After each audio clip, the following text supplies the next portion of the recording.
Analisti Imer Selmani shpreson që të mbyllen sa më shpejt çështjet e brendshme të Vlenit dhe kjo parti të funksionojë si një e vetme në interes të qytetarëve.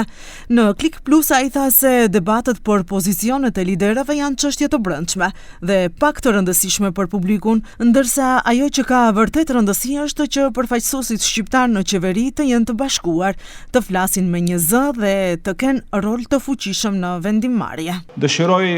dhe uroj që një ditë e përpara kjo storje, kjo kapitull të mbyllet dhe Vlenit funksionon si një parti politike për shkak se do të jetë edhe për interesin tonë si qytetar. Kjo vlen shumë të debatohet për shkak se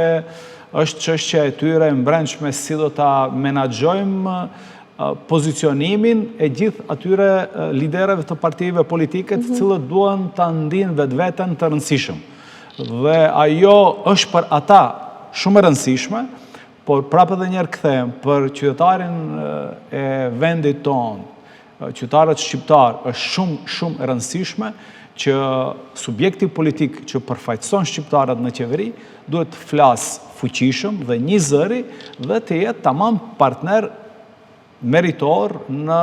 vendimmarrje në tryezën e qeverisë. Analisti Sefer Selimi për plasjet dhe rivalitetet brenda Vlenit i konsideron të parëndësishme në një kohë kur vendi ndodhet në krizë të thellë ekonomike dhe gjeopolitike. Selimi për i thirrje që këto çështje të zgjidhen sa më shpejt dhe të mos zvariten, pasi sipas tij nuk ndikojnë në vendimmarrjen strategjike. Për mua këto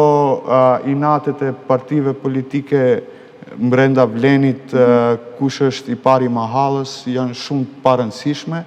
duhet të bëhet shumë kohë më parë, i bashkangjitem njëjtë urimi që bëhen sa më shpejt edhe mos na lodhin me këto temat të inateve që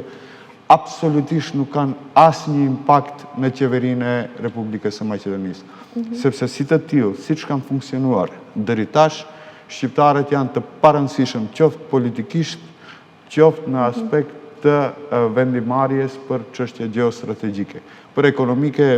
po se po. Sa i përket ideologjisë së veprimit të Vlenit si parti djathtiste, analistët përkrahin si ide, por një gjë e tillë kërkojnë të demonstrohet me masa konkrete që do të zbatohet nëpërmjet politikave vendimmarrëse, qoftë përmes ligjeve apo vendimeve qeveritare.